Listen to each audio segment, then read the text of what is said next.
আজকে আপনাদের বেলপাতার গুরুত্ব সম্পর্কে কয়েকটা কথা বলবো। বেলপাতা প্রায় প্রত্যেকটি পুজোতেই নিবেদন করা হয়ে থাকে, তবে এই বেলপাতায় সবথেকে মহাদেব সন্তুষ্ট হয় পুজোয়। এই বেলপাতা গাছটি কিভাবে জন্ম হয়েছে সে সম্পর্কে আজকে একটু বলি।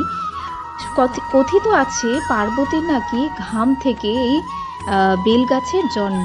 তাই যে কোনো পুজোতে বেলপাতাটা খুবই গ্রহণযোগ্য। বিশেষ করে শিব ঠাকুরকে পুজোর সময় বেলপাতা নিবেদন করলে বলা হয় নাকি পার্বতী মাকেই শিব ঠাকুরের কাছে অর্পণ করা হচ্ছে।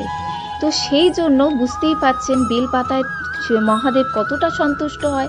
আপনি আর কিছু ফুল জল নাও দিতে পারেন, শুধু একটু বেলপাতার একটু জল দিয়েও যদি পুজো করেন মহাদেবকে, তিনি খুবই প্রসন্ন হয়।